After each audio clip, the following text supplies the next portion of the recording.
Welcome to a brand new episode of the Jampack Report today for October the 23rd of 2019.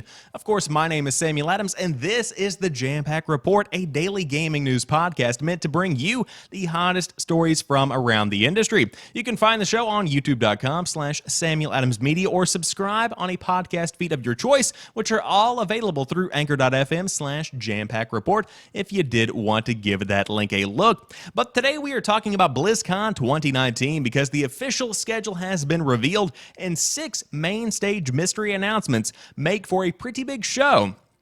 For BlizzCon 2019, of course, much controversy surrounding this year's event, but nonetheless, big announcements appear to be on the horizon. Then, Sony has decided not to sell Call of Duty Modern Warfare on the PlayStation Store in Russia. Ken Levine, the creator of BioShock's new game, has gotten some more details. Walmart's Black Friday ad may have leaked. Big games are coming to Xbox Game Pass, and finally, the Assassin's Creed creator is sorry about creating the tower mechanic that has since spread to other games throughout various genres like a plague. I'm not that, hateful about it, but we will talk more about that in just a moment. But that is today's lineup for the show, and as always, I hope you enjoy what I bring to the table. But without further ado, let's go ahead and dive into it. First off, BlizzCon has 6 main stage mystery announcements for this year's show, with 4 immediately coming after the keynote.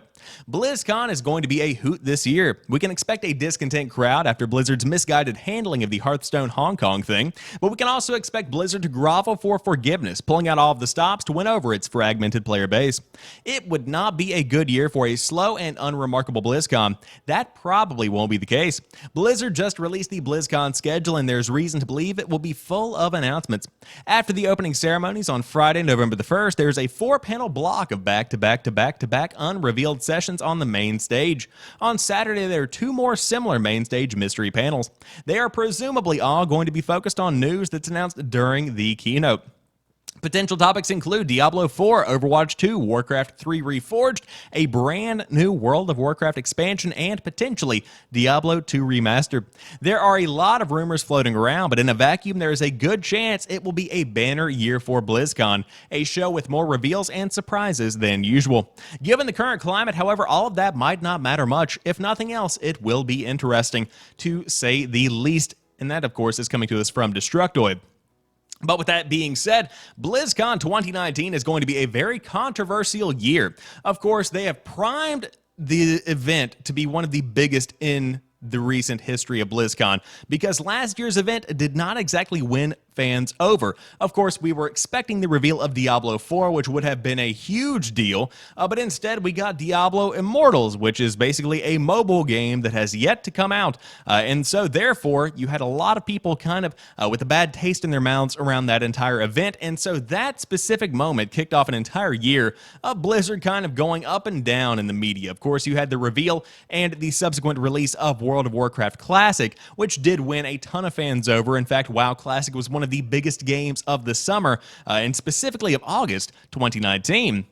But with that being said, now the big controversy is the BlitzChung event, which essentially is where a pro-Hong Kong Hearthstone player made his feelings known during a giant Hearthstone event on Twitch, and then he was banned by Blizzard because he shared any kind of political sentiment during his time in the spotlight. That garnered a ton of backlash from the overall gaming community, which essentially made Blizzard rescind their 1-year ban. They restored his prize money and then reduced his ban to 6 months, which many people say is still too harsh, and it has since kicked up a lot of dust in the overall talk surrounding Blizzard. And of course, going into BlizzCon, many protests have already been planned during the event itself, with a ton of people bringing pro-Hong Kong signs, with a ton of people just trying to make their voices heard in regards to the BlitzChung event specifically.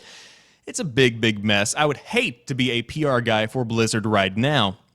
But with that being said, going into BlizzCon 2019, the announcements still have to be made. The big keynote still has to be given, regardless of the ravenous fan base that is sitting in front of you. And so with 6 main stage mystery announcements, many of which could be pretty big deals, you could be winning fans back over. But as this article does point out, it's going to take a lot in 2019 to win the fan base back, because right now, Blizzard not looking so hot. A lot of people have turned on the company, but with big titles potentially coming out, Diablo 4 all but confirmed, Overwatch 2 a big potential contender here, and of course stuff like a brand new WoW expansion. These are some pretty big deals that many people would want to get their hands on, so we will see just how perfect this year's BlizzCon is, because if it's not, could be another big fall for Blizzard from the top. But Sony has decided not to sell Call of Duty Modern Warfare on the PlayStation Store in Russia. Sony has decided not to sell Call of Duty Modern Warfare on the PlayStation Store in Russia, Activision has said. A tweet from the Sony Russia account broke the news, and a statement from Activision issued to Eurogamer then confirmed it. In the statement, Activision revealed it was Sony that made the decision, confirmed Infinity Ward Shooter would be sold digitally in Russia on PC and Xbox, and stressed Modern Warfare is a fictional game. Here is the statement provided to Eurogamer in full. Call of Duty Modern Warfare is a fictional game that has been thoughtfully created to entertain fans and tell a compelling narrative. Sony Interactive Entertainment has decided not to sell Modern Warfare on the PlayStation Store in Russia at this time. We look forward to launching Modern Warfare digitally in Russia on the 25th of October on PC via Battle.net and on console via Xbox. Call of Duty Modern Warfare is a soft reboot of the famous first-person shooter franchise and, according to marketing material, promises to tell a gritty, authentic story. It revolves around a terrorist organization that gets its hands on chemical weapons and the subsequent effort to prevent an attack. During the game's child level, you play a young girl called Farah, who is caught in the middle of a Russian bombing campaign on her Middle Eastern city. A Russian soldier ends up murdering her father. In turn, you, as the young girl, kill the Russian soldier. For more on that, you can find Emma at Eurogamer.net's Call of Duty Modern Warfare preview. But in the story, Farah goes on to become the founding member of and commander of the Urzikstan Liberation Force. Of course, this is a fictional nation in Call of Duty, battling Russian occupation. From Activision's blog, labeled a terrorist organization by the Russian government for their long-standing resistance, Russian soldiers are ordered to make no distinction between the terror group Al-Qatala and the liberation fighters under Farah's command. Call of Duty is no stranger to a Russian villain, of course. In fact, the main antagonist of the original Modern Warfare was an ex-Russian arms dealer turned ultra-nationalist party leader. So why prevent this new Modern Warfare from going on sale on the PlayStation Store in Russia now, and why has this happened on just one platform? Of course, Eurogamer has asked Sony for comment. Nothing has been received as of yet. But this is a very touchy subject, especially in today's day and age. Of course, I understand that a lot of those that pay attention to what's happening in the gaming community and the gaming community alone might not necessarily be as tuned into politics on a worldwide scale. But you might have heard the terms Russian asset and various Russian intelligence being thrown around recently. You might have heard election interference in the news. The relationship that the United States currently has with Russia is a very complicated one, one that very well could fall apart over the coming months. So with that being said, to release a video game that kind of paints Russians as the bad guys from a franchise that is primarily associated with the United States might not necessarily be the best optics, and so Sony is pulling the plug on the PlayStation Store release of Call of Duty Modern Warfare for that specific reason. And of course, they do talk about the fact that you do have the Russians playing a big part in the original Modern Warfare, but with that being said, that was a very different time. 2007 versus 2019, the landscape of politics has changed drastically. If you can't see that, you're blind. And so to be able to sell Modern Warfare on the PlayStation Store in Russia in 2019 is possible. Of course, Xbox and, of course, Battle.net seem to not really care either way whether or not the game goes up. But considering the relationship, considering the overall status of international politics, I'm not exactly surprised to see this event taking place. But with that being said, it is a fictional game. The main country here, what was it called? I don't even remember. It's like Urzikstan. That's fictional entirely. You don't have to worry about any kind of controversy surrounding that. But with that being said, still a very touchy subject in today's day and age. Regardless, Modern Warfare is going to be one of the best-selling games of all time. I would say it's going to be the best-selling game of 2019 by far. And I can always kind of gauge whether or not a product, whether it be a movie, a book, a game, is going to do well by whether or not I consider buying it on day one. Because if you guys don't know, one thing about me, I'm incredibly cheap. If I'm not going to get at least 60 to 80 hours out of a game, I might consider renting it or I'll wait for a sale. But with Call of Duty Modern Warfare, I know that I'm buying it on day one. And so when I'm buying it, I know that tons and tons and tons of other people that are going to be skipping out on a lot of other games are going to go in on day one with this specific title. So with that being said, although you are going to be able to buy it around the world, you won't be able to buy it in Russia on the PlayStation Store. Who knows? They could reverse this decision, but I suppose we will have to wait and see. But you could be buying Ken Levine's new game in Russia on the PlayStation Store because it is an immersive sim. A job listing for Ken Levine's new studio seems to indicate BioShock's creator's next game is an immersive sim. Ghost Story Games, formerly known as Irrational Games, is working on an immersive sim, according to a job listing for a cinematic narrative scripter. The listing notes potential candidates will be working on a creatively ambitious project in the immersive sim genre. Those with experience in designing shooters and/or action RPGs is a plus. In December 2015, Levine Studio was hiring for someone with open-world first-person shooter experience. Today's listing appears to suggest the immersive sim will contain shooter elements. Previously, the BioShock creator said his next game wouldn't have a linear narrative, would possibly have a sci-fi vibe, and would be large in scope. It will apparently also be more challenging than BioShock. And of course, this is coming to us from only single player. But this is a pretty big deal. You have some pretty big aspects of the gameplay that could be revealed here. Of course, you have the creatively ambitious project in the immersive sim genre. So that's a pretty big statement right there. Then designing shooters and action RPGs. It could be a pretty big in-depth shooter RPG element-filled experience. Open world, potentially, that could be a pretty big deal. Of course, if anything is non-linear, that's pretty much what you've got to go with in today's day and age. But if I had to guess what Ken Levine would be working on right now with the new studio, it would be something along the lines of Control. Of course, for those that don't know how Control worked, it was an open world, but it was more so an open building. You can go from room to room at your own leisure. It's not necessarily something that has this giant city for you to roam around in, but there is a certain level of player freedom there. Now, some like a more linear-driven kind of experience. I'm one of those people, especially the older I get, the less time that I have to game, the more I just want the development studio to give me what they want me to see and to give me the experience that they have in mind for me. But a ton of other people would love to have something you can throw hundreds and hundreds of hours into, and of course tons of replayability tends to come from those with RPG elements, so that's a big factor here.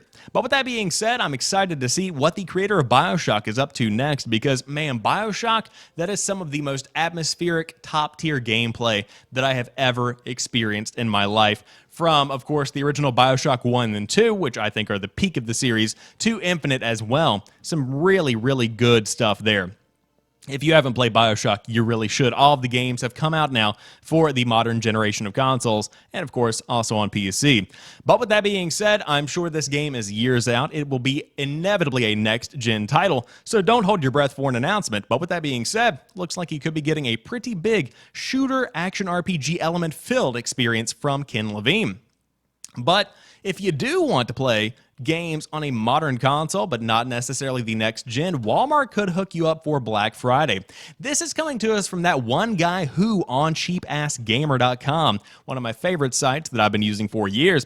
So this is an incomplete early access ad to Walmart's Black Friday deals. Again, this is not the finished product. This is not confirmed as real or legitimate in any kind of way, shape, or form. This is all speculation, but it could be our first look at what could be coming to Walmart stores on Black Friday. So, you could be getting a Sony PS4 Slim 1TB console for $150, a PS4 Pro for $299, the Xbox One S All Digital Edition including 1TB of space, as well as Minecraft, Sea of Thieves, and Forza Horizon 3 for $149, the Nintendo Switch Original Console, of course this being the updated version with the better battery life, for $199 each, or the Nintendo Switch Lite for $150. That is a very good deal for each and every one of these consoles. So I don't know if this is real or not. If I had to guess, I would say no, because these prices are mind-bogglingly good. Now, that being said, this could be the last big year for the PlayStation 4, the Xbox One, and of course the Nintendo Switch will still be doing very well next year, considering no new Nintendo console is planned. But this is pretty much the swan song, I believe is the term, for this generation. And so if they're going to go big on this Black Friday, they might as well go ahead and try. And so to get a PlayStation 4 1TB Slim for $150, do you know the value there? That would be under every single Christmas tree around the world. Every menorah, whatever holiday you happen to celebrate, you put it under that iconic placement. Whatever you could use. I'm just saying, PS4's flying off the shelves if the Slim is $149. That's a mind-blowing deal. I mean, the technology, the potential for a PlayStation 4 Slim is limitless. The amount of games, the amount of exclusives. Oh my gosh, PlayStation Now becoming an actual legitimate contender in the streaming wars. It is really a great deal. On top of that, the Xbox One S all digital, not too bad of a deal either, considering you get 3 games and a console for $150.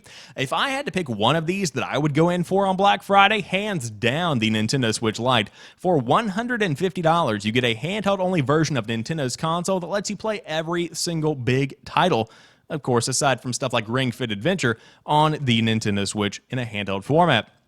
But that is very, very solid if these do turn out to be real, and I suppose we will wait just a couple of weeks until we see the official ads released from the retailers. But man, I love Black Friday. Of course, if you do want to stay up to date on the biggest Black Friday deals every single year, I put together a Black Friday ad for you to let you know what the biggest deals are at all of the biggest retailers, including Target, Walmart, GameStop, Best Buy, and many others, if you do want to stop back by and see what the deals are. But with that being said, a really good deal is Xbox Game Pass, and 7 new games are lined up to hit the service over the next 2 weeks. Stories about Xbox Game Pass can be a little weird from our side because a lot of it is repeat territory. For instance, the headliner today is The Outer Worlds, which we've known would be a day one edition for a long time. On the flip side, Subnautica is coming to Game Pass, and it's the first time that's been mentioned anywhere. So we are left to sift through a bunch of old posts, comparing them to press releases, and quietly wondering, wait, what's actually news here?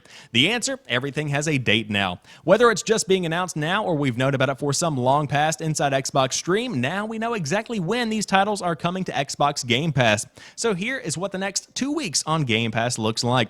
On October the 23rd, you'll get Lonely Mountains Downhill and Secret Neighbor coming to Game Pass. On the 24th, Minute, a really good game that was given away for free on the Epic Games Store, is also hitting the service. On top of that, the 25th includes The Outer Worlds hitting Game Pass for consoles as well as PC.